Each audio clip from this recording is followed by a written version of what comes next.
អូខេថ្ងៃនេះយើងចូលមកដល់ការសិក្សាអំពីលទ្ធភាពត្រួតត្រងរបស់គ្រឹះខួងដោយពឹងផ្អែកទៅលើសម្រុក bus assessment អូខេអញ្ចឹងសួរថាគេសិក្សាយ៉ាងដូចម្ដេចក្នុងចំភាគដំបូងយើងសិក្សាដោយពឹងផ្អែកទៅលើទស្សនវិជ្ជារបស់លោករ៉ែនិងអូណែលនៅឆ្នាំ1989ជាទូទៅអង្គកច្បាប់គ្រឹះគួរនៅចន្លោះពី0.52ទៅដល់1.2ម៉ែត្រប្រវែងបែលអាប្រហែលជម្រៅបែលដែលយើងដាក់បើកជើងតាំងជម្រៅនេះយើងបើកជើងតាំងនេះបើកជើងតាំងអាជម្រៅនឹងខាងនេះគឺថាយ៉ាងហោចណាស់ពី 4.7 ម៉ែត្រទៅដល់ 30.5 ម៉ែត្រណាយើងបើកបែលហើយតម្លៃ SPT គួរនៅចន្លោះពី5ទៅ60ហើយ concrete slam គឺនៅចន្លោះពី100ទៅ255មីលីម៉ែត្រនេះជាកត្តាសំខាន់បំផុតនៅកំចុងចំហដំបូងដែលគឺធ្វើគ្រឹះខួងបាទមើលរូបគ្រឹះខួងបាទនេះរូបគ្រឹះខួងអានេះគឺជាបែលខាងក្រោមណាអានេះជាបែលខាងក្រោមហើយជាបើកជើងតាខាងក្រោមណាជើងតាខាងក្រោមអូខេគោបើកជើងតាអញ្ចឹងបើសិនណានៅក្នុងដីឥដ្ឋកម្លាំងកកិតបន្លាយនេះប្រវែងណាប្រវែងដេកអបាលើដេកហ្នឹង1ម៉ែត្រអញ្ចឹង1ម៉ែត្រគិតពីកគ្រឹះឡើងមកលើកម្លាំងកកិតកន្លែងនេះគឺគួយ S គេឲ្យស្មើនឹង0ហើយអាសម្រាប់ដីខាងលើនេះ1ម៉ែត្រកន្លះលើនេះក៏កម្លាំងកកិតគួយ S ស្មើនឹង0អញ្ចឹងគួយ S កម្លាំងកកិតមានតែប្លោះនេះប៉ុណ្ណេះដាក់មានកម្លាំងកកិតនេះសម្រាប់ដីពពួកដីអត់អូខេ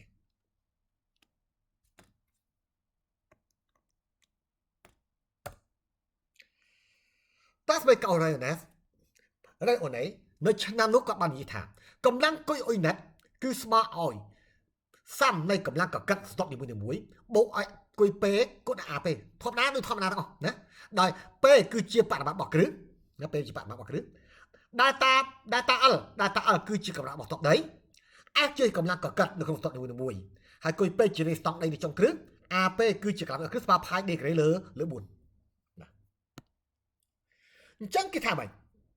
គេថាកម្លាំងកកិត SI នេះគឺស្មើបាតាអងគុណឲ្យសិក្មាព្រីម0សិនអត់ I តែខាត់ត្រូវតែតូចជាងបាតាដើមដែលបាតាអងស្ដែងឡើង9ខាងនេះណាបាទនេះសម្រាប់ណាក្នុងករណីនេះ for ក្នុងលក្ខណៈនេះគឺបាតាអងនៅចន្លោះពី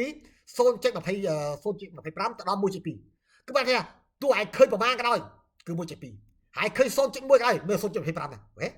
มันអាចនៅតូចជាង 0.25 ទេហើយក៏มันអាចធំជាង 1.2 ដែរអូខេ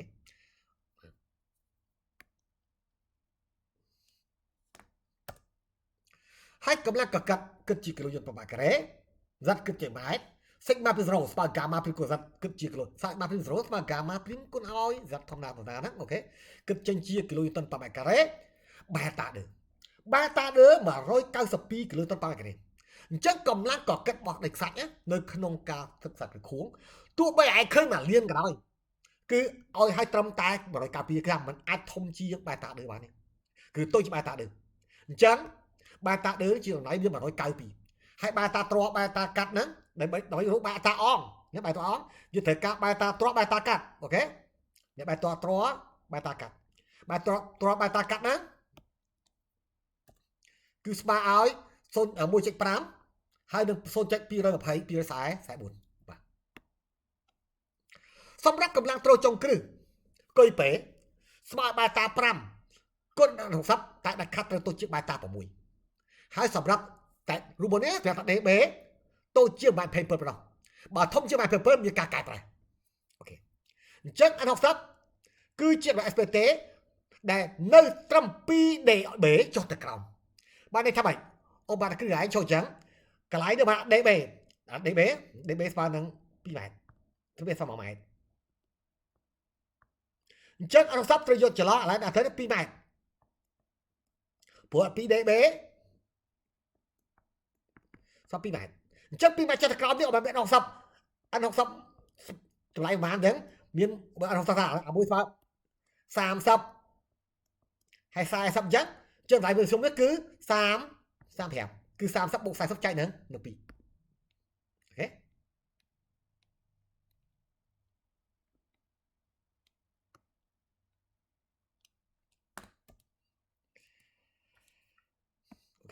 អញ្ចឹងគឺត្រឹមពី DB ចុះទៅក្រោមនេះហើយ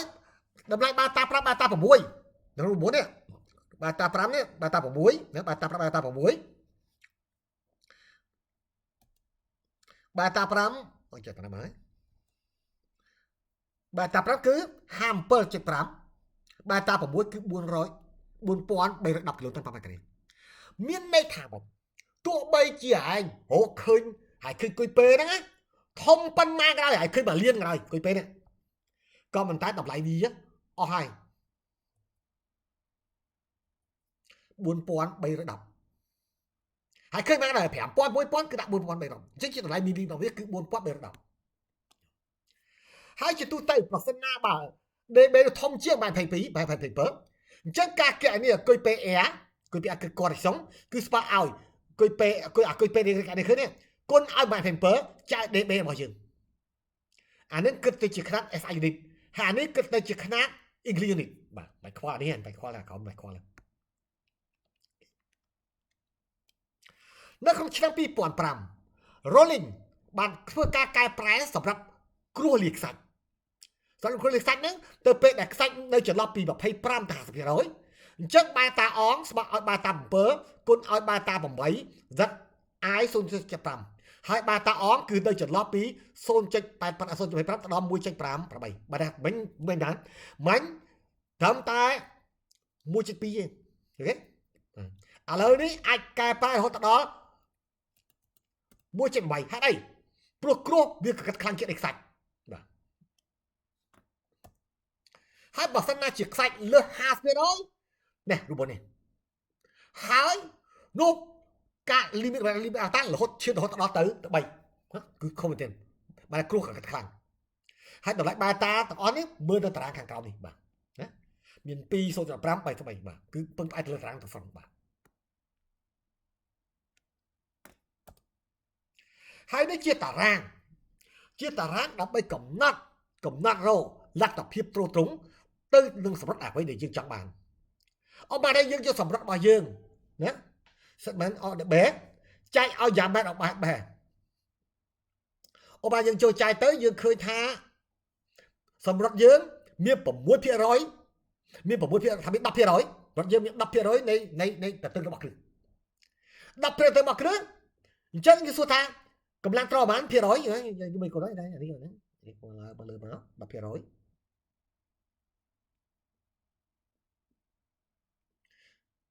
នេះឃើញចាគុំស្អាតមើលឡើងវិញប្រហែល 10%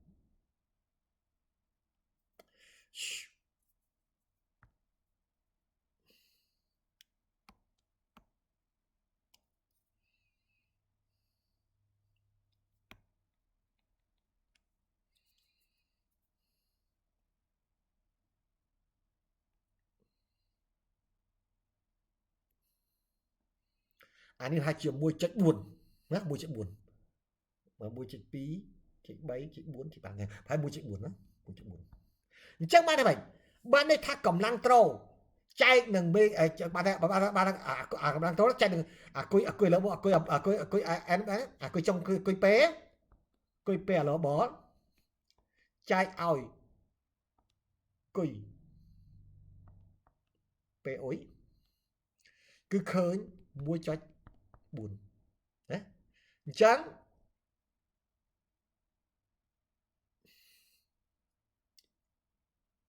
ងមែនទេ and bearing បុក ultimate element in bearing capacity and bearing ចែកនឹង ultimate and bearing capacity គឺស្មើនឹង 1.4 អញ្ចឹងវាត្រូវធំជាងកុំទាន់ខ្ញុំមើលបន្តិចអញ្ចឹងអូខេ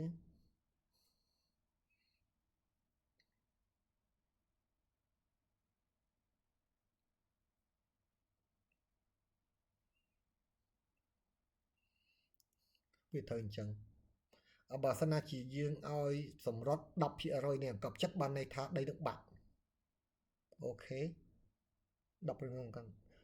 យើងឲ្យដល់ 10% បាននេះដល់ 10% គឺដីនឹងបាក់ត្រូវអញ្ចឹងបានតែយើងអត់ស្រត់តែ4 ទៅ 5% ណាដល់ 6% ចា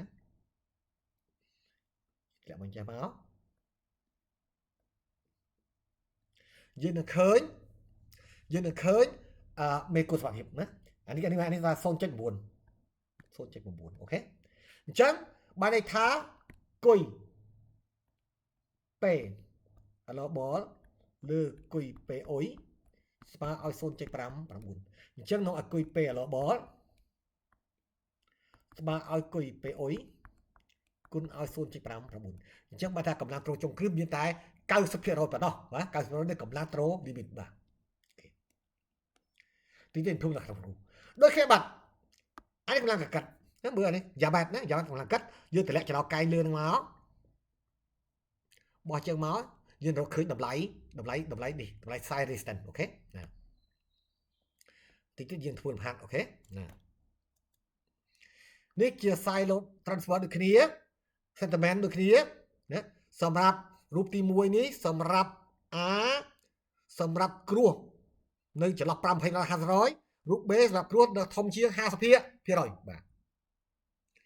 ឥឡូវនេះយើងចូលមកដល់វិទ្យាសាស្ត្រ support indent layer of sandy gravel អូខេឥឡូវនេះយើងមើលគ្រឿងរបស់យើងឈរនៅលើខ្សាច់លាយគ្រោះដែលមាន gamma 16 លើទៅ5ម៉ែត្រគីប N60 ស្មើ30ហើយវាបើកមកកាត់ DB ស្មើ1ម៉ែត្រកន្លះកប់ទៅក្នុងដី1ម៉ែត្រអូខេ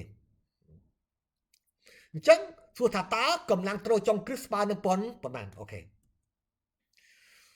ដល់ពេលនេះធ្វើការដល់ទៅគេថាម៉េចគេថាឥន្ទ្រាសាស្ត្រសុនរូបណាងបញ្ជាក់ថាតម្លៃ SPT 60មាននៅចន្លោះពី DB ទៅខាងក្រោមមានតម្លៃស្មើនឹង30អញ្ចឹងឲ្យគេ ultimate load capacity ហើយនឹងគេឲ្យ capacity settlement នៅពេល settlement យើងស្មើ12មីលីម៉ែត្រអូខេ12មីលីម៉ែត្រអញ្ចឹងក្នុងករណីហ្នឹងយើងថាតើបើស្រត់ចប់បើគឺគេឲ្យស្រត់គឺគេស្រត់12មីលីម៉ែត្រតើគេឲ្យកម្លាំងត្រូស្មើប្រហែលបាទអញ្ចឹងតាមរបបយើងមាន F អង FI ស្មើបែតាអង sigma pin 0 Z អង ZI ហើយបែតាអងស្មើឲ្យ 0.2 ដក 0.15 ZI ស្មើគូ 0.5 យើងចែកបន្ទាប់ដីនេះចេញជា3ម៉ែត្រ2ដងព្រោះអានេះ6ម៉ែត្រដើម្បីថាវិញចែកជា3ម៉ែត្រ2ដងអានេះ3ម៉ែត្រអានេះ3ម៉ែត្រអូខេបើចែកអញ្ចឹងយើងឃើញបែប layer 1នេះ1ម៉ែត្រកន្លះ1ម៉ែត្រកន្លះនៅចាប់កណ្ដាលស្ទាប់ណានៅចាប់កណ្ដាលស្ទាប់គឺ1ម៉ែត្រកន្លះអូខេ deep or the middle of the layer ZR ZI គឺ1ម៉ែត្រកន្លះអូខេចាំពាក់កណ្ដាលស្ទាប់មើលពាក់កណ្ដាលស្ទាប់អានេះ3ម៉ែត្រអញ្ចឹងកម្លាំងកងត្រាំងនៅចាំពាក់កណ្ដាលស្ទាប់នេះគឺ1ម៉ែត្រកន្លះអូខេអញ្ចឹង1ម៉ែត្រកន្លះយើងមានបែតាស្មើឲ្យ2ដក 0.15 ZI 0.5 អញ្ចឹង ZI យើងស្មើ 1.5 ចូលស្វ័យកាងទៅយើងឃើញចម្លើយវា 1.797 sigma pin 0នៅ ZI គឺស្មើ18គុណ1កន្លះណា18គុណ1កន្លះគឺឃើញ24អញ្ចឹងយើងចំនួន9យើងមកយើងបាន SI ស្មើបែតាអងគុណឲ្យ Z sigma pin 0 ZI យើងយកអាចុកគួរនេះគុណអបកាសនេះយើងឃើញ43នៅចម្រិត4ម៉ែត្រកន្លះហេតុអីបានជាសឹកនឹងចម្រិត4ម៉ែត្រកន្លះព្រោះកន្លែងនេះកងត្រានេះចេញពីដល់កន្លែងពាក់កណ្ដាលស្ទប់នេះចានេះ3ម៉ែត្រអានេះ1ម៉ែត្រកន្លះអញ្ចឹងទីតាំងអស់នេះគឺ4ម៉ែត្រកន្លះអញ្ចឹងនៅ4ម៉ែត្រកន្លះតាមរូបរបស់យើងជ្រុំមកយើងឃើញ 1.537 អញ្ចឹងស្មើនឹង0ប៉ាកាម៉ាគុណ Z គឺ72ហើយយក18គុណឲ្យ 4.35 ឃើញ72ហើយយកអា72គុណឲ្យ 1.537 ឲ្យឃើញ 110.66 អញ្ចឹងដើម្បីរកកម្លាំងកកិតតែនេះផាយហើយផាយគុណឲ្យ1ណាមិនគុណ1ព្រោះគឺយើងមកកាត់1ម៉ែត្រកាប់ចិត្ត1ម៉ែត្រ ផាយដេដើម្បីរកបរិមាណរបស់គ្រឹះអានេះដេអញ្ចឹងបរិមាណរបស់គ្រឹះគឺផាយនិងផាយដេអូខេអញ្ចឹងយកផាយគុណឲ្យដេយកផាយគុណឲ្យដេ1ម៉ែត្រអានេះស្មើឲ្យពេបរិមាណរបស់គ្រឹះហើយអានេះយកអាខ្សែ3នេះគុណឲ្យកម្រាស់វា3ម៉ែត្រគុណឲ្យផាយដេពេគុណឲ្យផាយដេគុណឲ្យកម្លាំងកកាត់អានេះគុណឲ្យដូចគ្នា3ម៉ែត្រកម្លាំងកាត់យើងឃើញថាកម្លាំងកកាត់យើងស្មើ 1449.4 គីឡូញូតនចប់កម្លាំងកកាត់មួយ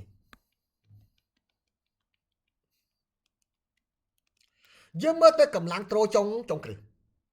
កម្លាំងត្រូចុងគ្រឹះគឺស្មើ57.5 អនុ60អញ្ចឹងអនុ40ស្មើ1725 គីឡូតុនតាមម៉ែត្រការ៉េដល់គ្រឹះយើងធំជាង127អញ្ចឹងគុយ PR ស្មើឲ្យគុយ P គុណ127ចាយដែរជិតធ្វើទៅឃើញតែ1461 គីឡូតុនតាមម៉ែត្រការ៉េអញ្ចឹងដើម្បីរកកន្លះផ្ទៃចុងគ្រឹះស្មើឲ្យគុយ P គុណ AP គុណទៅផាយ D 4ព្រោះ D យើង1ម៉ែត្រកន្លះ D យើង1ម៉ែត្រកន្លះ D B 1ម៉ែត្រកន្លះ D B 1ម៉ែត្រកន្លះយើងឃើញ2582 គីឡូញូតនបាទ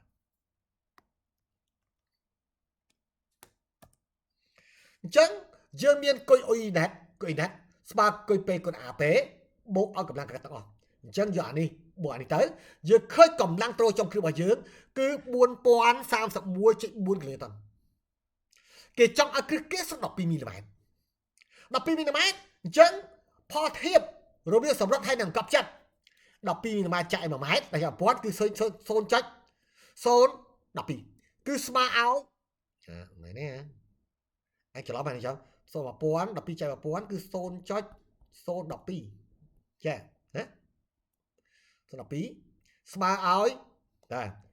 វាគឺលេខខហើយ 0.012 អូខេ 0.012 អូខេ 0.012 គឺស្មើឲ្យ 1.2% អញ្ចឹងតាមរូបភាពរបស់យើងបើវាណាឥឡូវដឹងថា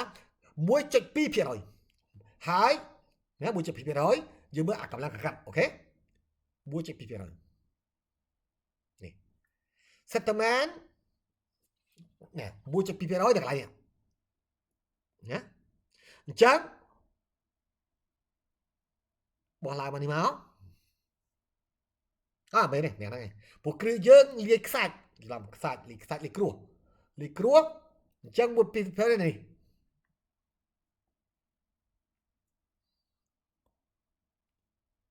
ឃើញប្រហែលជា 0.8 ណាឃើញប្រហែលជា 0.8 គេ 0.8 អញ្ចឹងយើងយកកម្លាំងកកាត់ដែលយើងមាននេះមកគុណនឹង 0.8 បានថាកម្លាំងកកាត់ធ្វើកាត់តែ 80% ទេអញ្ចឹងកម្លាំងត្រូចុងគ្រឹះកម្លាំងកកាត់យើងគឺ 1160 គីឡូញូតនបន្ទាប់មកយើងយកអាកម្លាំងនេះអាកប់ស្រន់ឲ្យចែកនឹងកប់ចិត្តរបស់គ្រឹះ DB ចែកទៅយើងឃើញ 0.8% 0.8 ទៅមើលតារាងយើង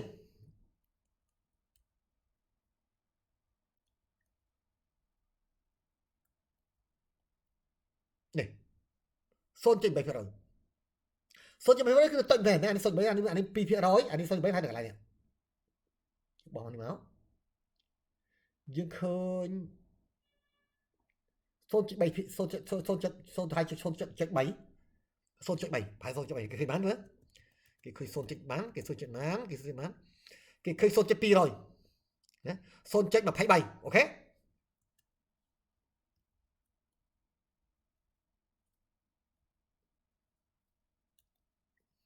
តាមអានេះ 0.8 អានេះមួយចាបាទ 0.2 ខាង 0.2 ជាងអូខេអញ្ចឹង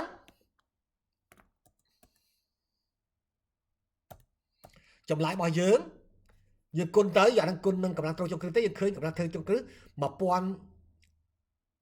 គុណទៅឃើញ 600 600 606.7 គីឡូចឹង77គីឡូ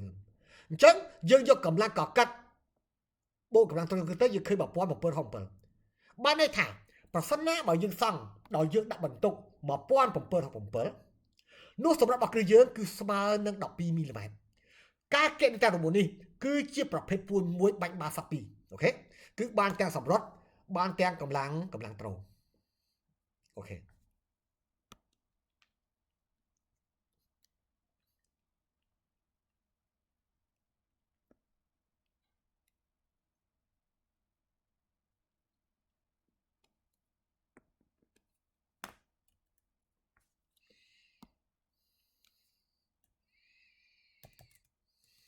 ខេ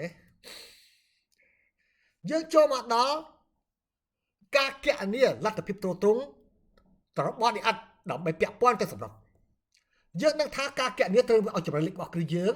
L លេខបាន3ដងនៅអង្គប់ចិត្តគឺ3ដងនៃ DB ហើយអញ្ចឹងយើងបានគួយពេល net ស្មើ AP COI គុណ NC ផ្កាយ NC ផ្កាយអាចរកទៅតាមត្រង់ជាច្រើនសម្រាប់ field ណា NC ផ្កាយខាងក្រៅយ៉ាងច្រើនដែលយើងមើលមកខាងក្រោមអញ្ចឹងបើ COI លើ PA ស្មើ 0.5 NC ផ្កាយ 6.5 0.5 0.8 1 0.4ដោយឡែកប្រសិនណាបើផលធៀប LDB តូចជាង3 0.3 ម៉ែត្រអូនមែនបានឲ្យរបុលមួយនេះដើម្បីកំណត់នៅលទ្ធភាពទ្រទ្រង់របស់គួយពេលនេះបាទណាតែពលដោយផលធៀប LDB ហើយតម្លៃលឺនោះដាច់ខាតត្រូវមិនឲ្យធំជាង5 9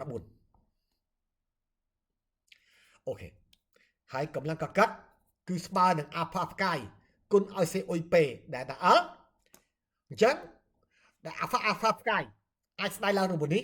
រកឃើញដល់គូហើយនឹង Jackson នៅឆ្នាំ1989ដែលគេឲ្យតម្លៃ conservative ស្មើនឹង 0.4 អូខេ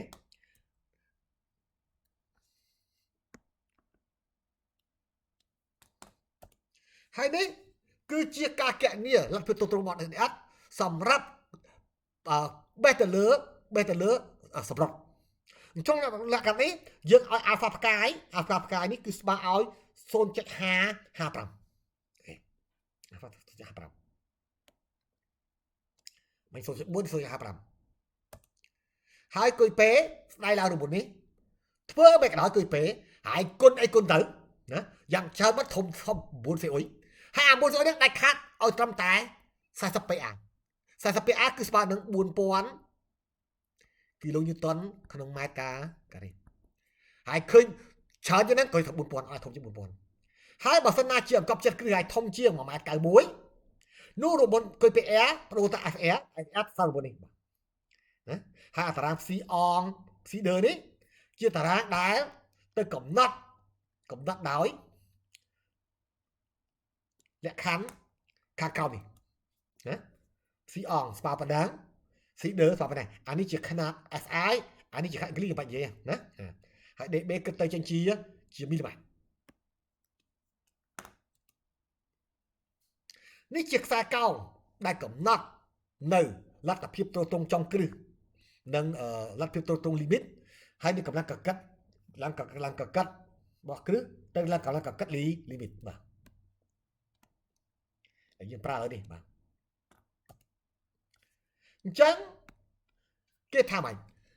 គេថាមានគ្រឹះមួយដែលអត់មានវីដេអូបែរគឺគ្រឹះខួងត្រង់ស្រួលណាមាន L អងស្មើ27 feet L ស្មើឲ្យ85 feet ណា85 feet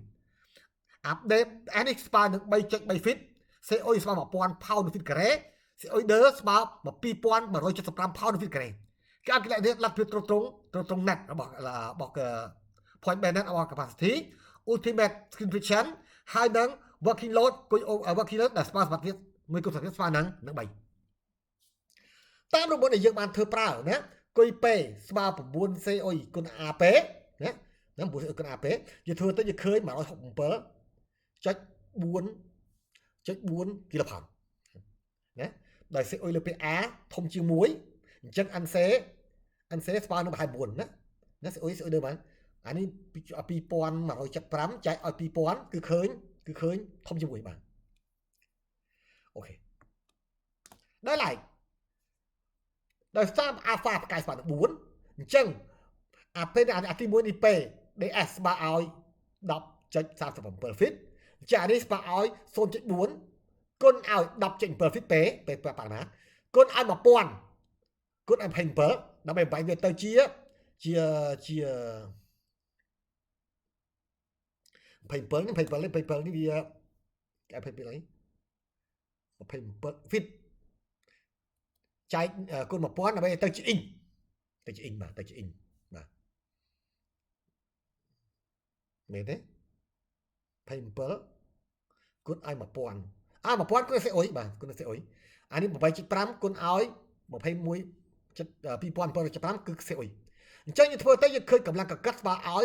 188.7 គីឡូផោនអញ្ចឹងដើម្បីគុណសាស្ត្រនឹង3យើងយកគុយ P បូកនឹងគុយ S ចែកនឹង3យើងឃើញ 118.7 គីឡូផោន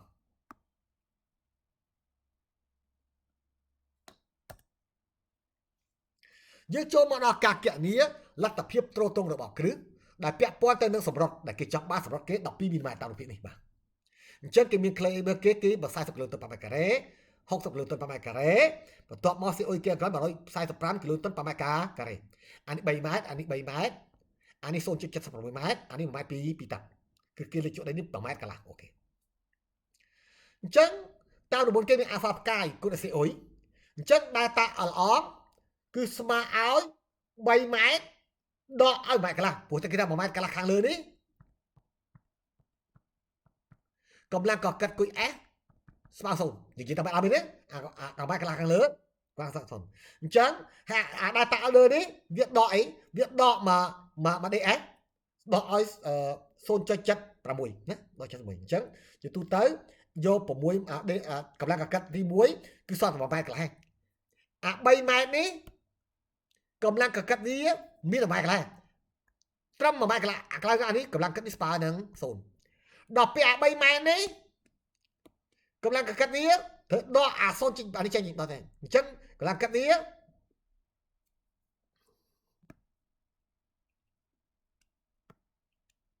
នេះ0អានេះ0ដែលវាយនេះគឺស្មើឲ្យ 0.76 អូខេអញ្ចឹងក្នុងករណីនេះយើងបានអានេះ 2.24 ម៉ែត្រណាអានេះ1ម៉ែត្រ65សេអ៊ុយអងស្មើ40សេអ៊ុយដើស្មើ60អាហ្វាផ្កាយវាស្មើនឹង 0.55 អញ្ចឹង0.55 40គុណឲ្យ40សេអ៊ុយគុណឲ្យផាយដេគុណឲ្យម៉ែត្រកន្លះបូកឲ្យ 0.55 ដែរគុណឲ្យសេអ៊ុយគុណឲ្យផាយដេគុណ 2.54 អញ្ចឹងកម្លាំងកកិតវាគឺស្រួលពេកឡើងនិយាយស្រួលឡើងនិយាយគឺស្មើឲ្យ 255.28 គីឡូតុនបាទយើងបាននេះបានយើងបានកណនាបានកម្លាំងកកិតបញ្ជាក់ណាកន្លែងហ្នឹងបញ្ជាក់មែនទេកម្លាំងកកិតនេះអត់1ម៉ែត្រកន្លះពីលើមក0មកដេឡើងទៅលើគឺ0គួយពេតាមរបបនេះណាស្បើគួយពេហ្នឹងគឺឃើញតាមរបបដែលយើងណាធ្វើតាមរបបដែលគេកត់បោះតាមលក្ខខណ្ឌគេយើងឃើញ 1957.5 គីឡូតុន/ម៉ែត្រការ៉េហើយយើងឆែកមើលថាតើគួយពេ9ស្អីបាន9សេអ៊ុយឃើញ 1300 ទៅជា1957អញ្ចឹងចម្លើយវាមិនមែនអាហ្នឹងទេចម្លើយវាគឺ1305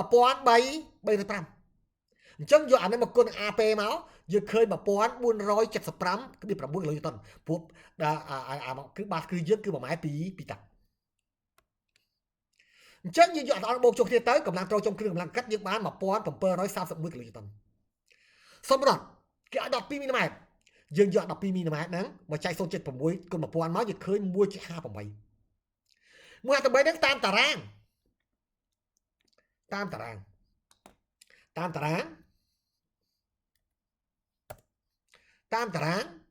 គេឃើញវាឃើញ 0.59 ណា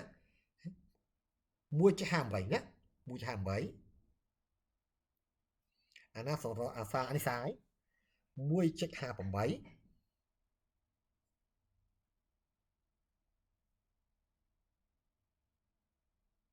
ហប់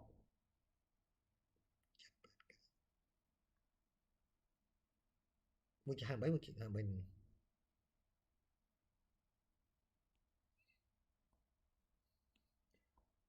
ឃើញហ្នឹងណាឃើញបានឃើញ 0.9 អូខេណាយើងឃើញចម្លើយវាយកកម្លាំងកកាត់គុណ 0.9 នេះកម្លាំងកាត់វាតែ224ដល់ពេលអានេះ12ឃើញ 1% សួរឃើញបាន 1% កន្លែងនេះ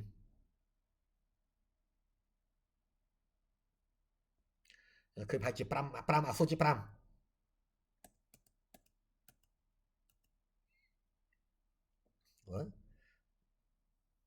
ឃើញ 0.3 អញ្ចឹងក្នុងករណីនេះយកអាពេលគាត់63នេះឃើញ 929 អញ្ចឹងចម្លើយវាគឺស្មើនឹងអានេះបូកអានេះទៅយើងឃើញ 1151.6 គីឡូតុនបានន័យថាបើយើងសង់ ដោយប្រើបន្ទុកប៉ុណ្ណឹងសម្រាប់វាគឺ12មីលីម៉ែត្របាទ